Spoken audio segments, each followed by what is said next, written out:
Hello, everybody. Welcome to the podcast, Keeping Locals Local. Today we have Luz Ramirez with us, who is going to talk to us about grants. And I'm here with my partner, Judith Rosenberg. So hello, how are you? Hi, thank you for having me on. I'm great. We are always so glad to see you, Luz. Can't wait to see what you're going to share today, what nuggets you have to bring to us. Yeah. I'm happy to be here and ready to share. So where is all the free money? That's what I want to know. Well, the free money is everywhere. You just have to know how to find it. So Nice. free money, what is that? So when I talk about free money, I'm talking about grants. Grants are available through federal government. They're available through the corporations, available through foundations. There are so many ways that you can access free funding that it's mind-boggling that a lot of the grants that are available sometimes don't get applied for. And so they have to recycle them or they have to repurpose them, reallocate them.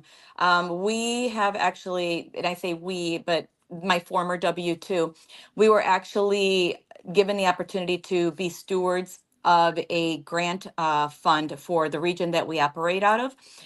It was a statewide grant, and the city of Chicago, they were handling their area, and they gave us the Northwestern region. And the reason that they gave us that opportunity was there are a lot of small nonprofits that don't have the capacity to apply for grants. And so what they wanted us to do was to be able to be their sponsor in the grant opportunity, so they could apply through us, and then we would be able to give them some grant funding to put their programs, work on their programs and implement them. And what we Nice. were finding was that we had all this funding sitting there and the grants were not coming in. And was it lack of awareness? Some of it might have been lack of awareness. Was it because they didn't know how to apply for it? That was a big part of it. They didn't Yeah. feel comfortable writing for the grant. They didn't understand what they needed to submit. And so there's a lot of lack of knowledge. There's a lot of funding available, but there's lack of knowledge. So this is what I'm trying to do through the community right now, that as real estate investors, we are not aware of the opportunity to access free money to be able to put it towards what we are doing. And so I'm trying to bridge that gap and bring that understanding out there so that as investors are focusing on areas having to do with affordable housing, that is a problem. And so how do you access grants and why are grants available? Grants have to cover two points. One, what's the problem that you're trying to solve? And two, what is the target or specific population that you're trying to serve? So when you're able to bring those two together, there should be grants available. So Nice. many of our colleagues and members within our community are focused on affordable housing, and so that is a problem. There is a crisis in the U.S. There isn't enough affordable housing. So then what is the next step is we need to figure out, okay, what is the specific target population that you're trying to help? And then we can start looking for those grants. So one of the questions that came up for me right away, but I'm just saying for the podcast, that I ran a nonprofit for 30 years and I've raised millions and millions of dollars. But I don't know how for-profit organizations, which most of our community, we're for-profit, we're not nonprofit. How do for-profits access grants? Is it by partnering with nonprofits or how does that go? Yes, there's a couple ways. And the first response is everybody wants to start a nonprofit. Anybody who has a bleeding heart or really wants to give back to the community, their first thought is, I'm going to start a nonprofit. So you have run a nonprofit. Yeah, I've ran a nonprofit. don't do it. Don't do it. Don't do it. That's exactly what I say. Don't do it. Absolutely not.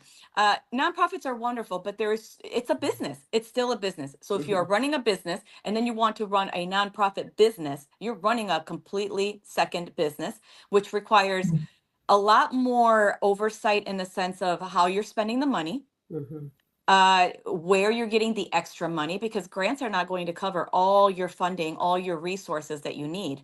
Your operations cannot be cost out completely to the grant. You have to fundraise. So there's a charitable portion in there, and you have to go out there and find your people.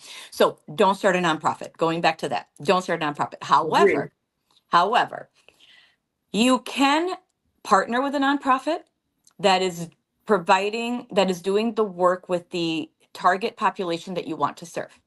Okay.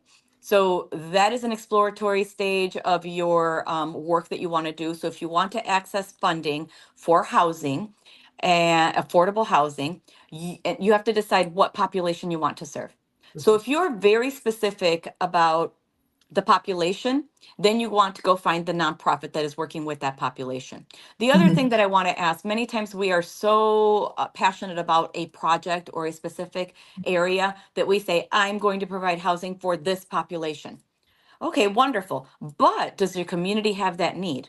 Mhm. So that's the other piece.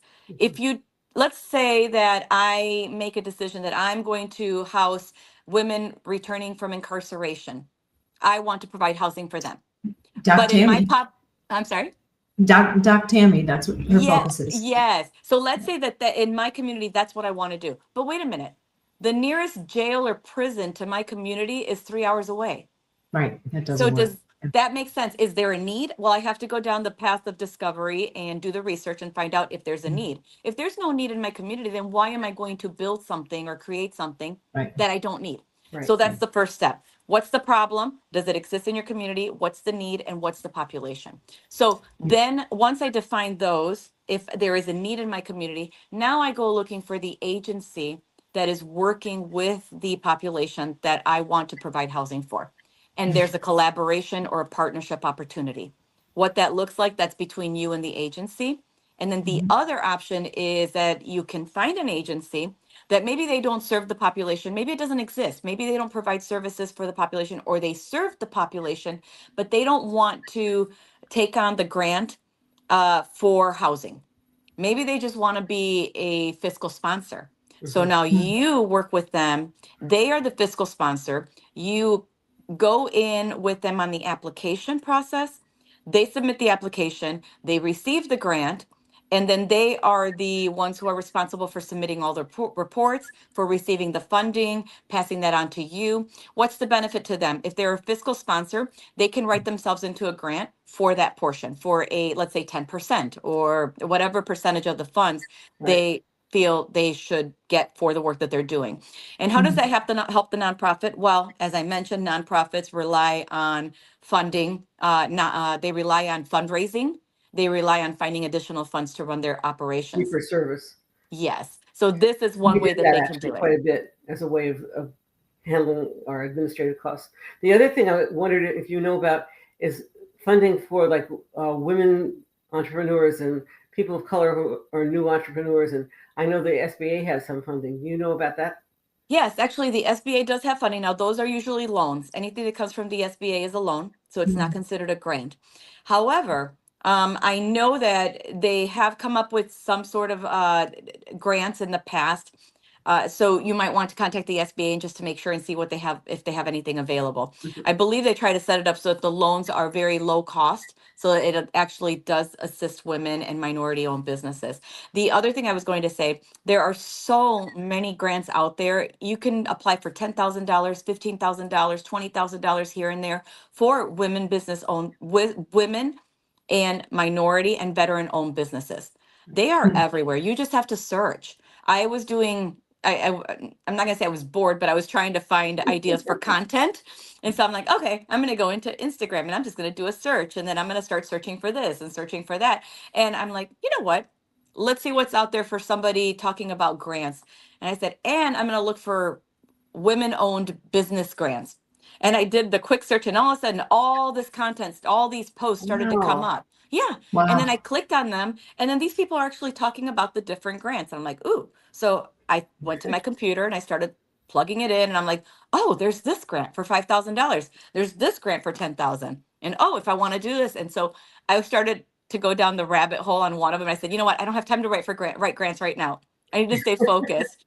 This is not my purpose of going in here, but I found tons. Tons. So Okay. yeah. So do you go ahead? I just wonder if you're familiar with a group called SKIP, SKIP, that seems to aggregate a lot of what you're just talking about from the internet. Do you know them? Somebody mentioned them to me recently. So I'm a little bit on the old school side where I go in and I do all the search myself. I haven't found any apps that I'm happy where they pull the information for me, but I did hear about it. So it's something I need to explore. I haven't explored it yet. Okay. My question was, so not everyone has that skill of writing grants. Do you have a database of people who do write grants?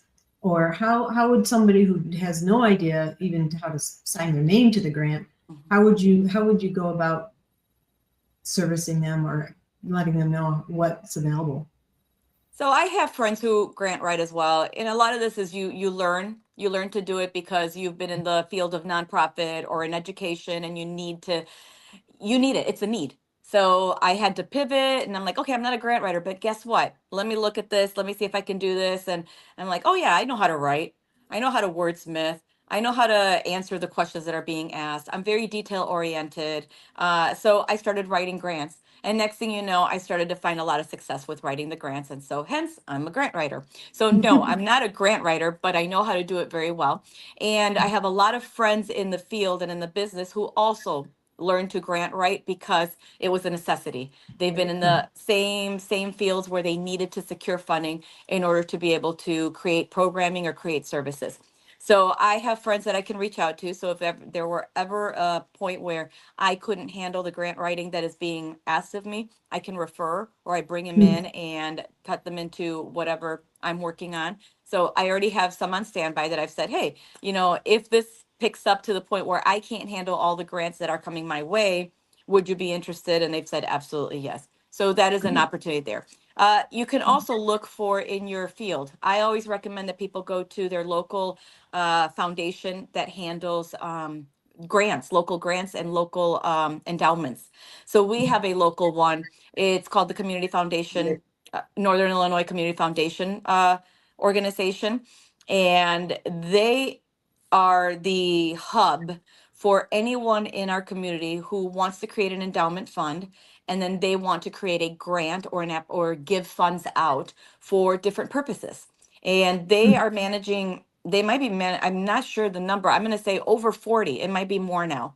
But if I was interested in securing funding for the study of, I don't know, let's just make it up, kindergarten students and researching them, doing the research on kindergarten students and the impact of them starting a musical instrument at the age of 5 for the next 5 years. That's all made up. But let's say that were a passion of mine and I Right. had money and I created an endowment for it. I would put it with this organization, and then every year there would be funds that would accrue, and then they would give out grants for 5-year-olds or somebody who's doing the study. Okay. So does that kind of make sense? Yes, it So does. so there is an organization in most cities, most large communities that already have these funds available, and they already have grants available, and then they open the process, and depending on what you're looking for, you could find an application. I know Okay. our local community foundation also gives workshops on grant writing. Exactly. There you And go. And so the that's city where one does too. and they're the ones who convene a lot of the grant writers. So when they say our grant application season is open, all these grant writers come to these meetings. And so that is one excellent way for you to find a local grant writer. One Cool. issue I know when I was running my nonprofit is that the good grant writers want to be paid up front because we know maybe 10% of grants get funded if you're lucky. And the people who are willing to work on spec need a lot of help and supervision. How do you suggest people navigate that? So it is not, it's looked down upon to include the grant writing into the grant. So Oh, yeah, you can't. if you do that, you can't do it, you will not be awarded. So you have to pay for the grant writer up front.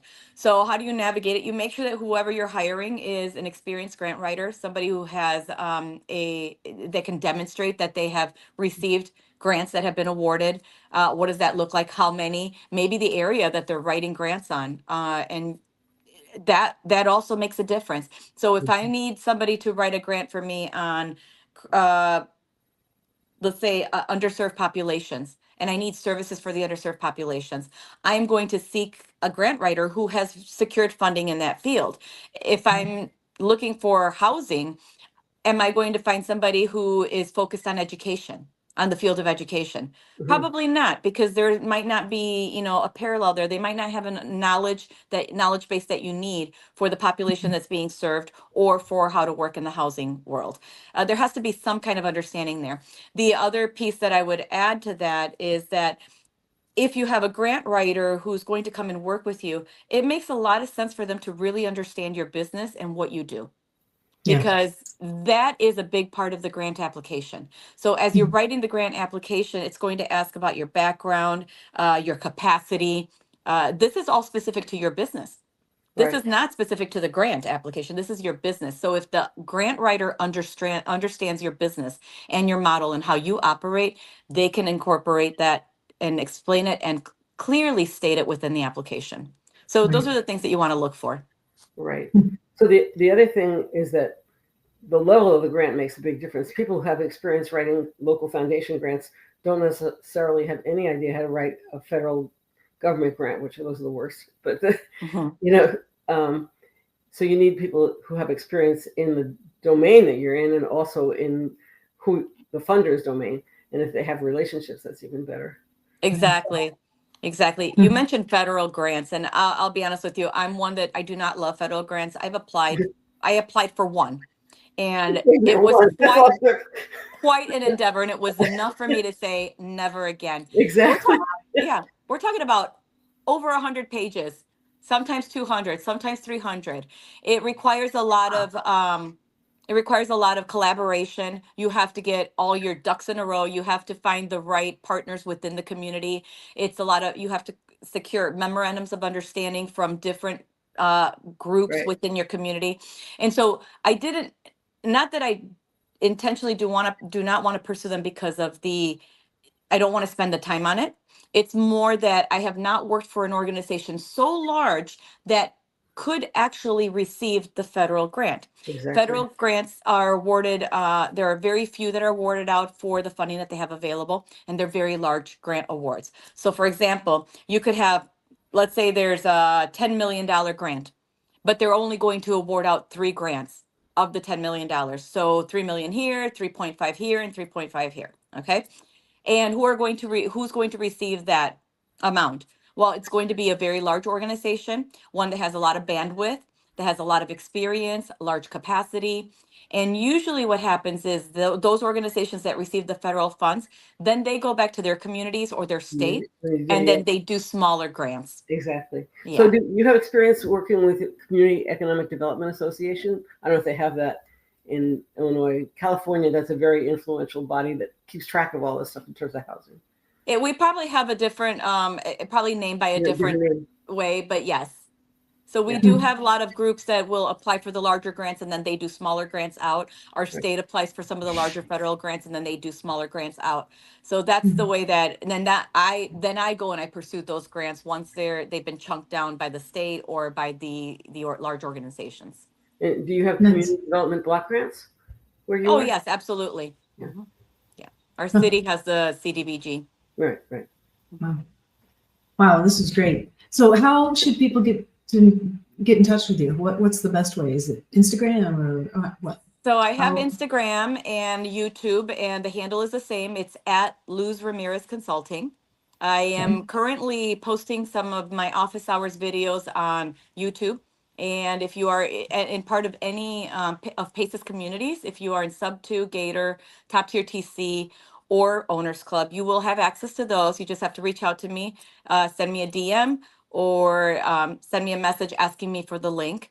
And then I will send you the link for the YouTube videos, and you can access that. I'm also on LinkedIn under Luz Ramirez. I believe, yes, Luz Ramirez. And I'm posting articles in there with information. So any of those 3. Great, thanks. Well, thanks for coming on today. This is so helpful. It's really wealth of information. It's great. Yes.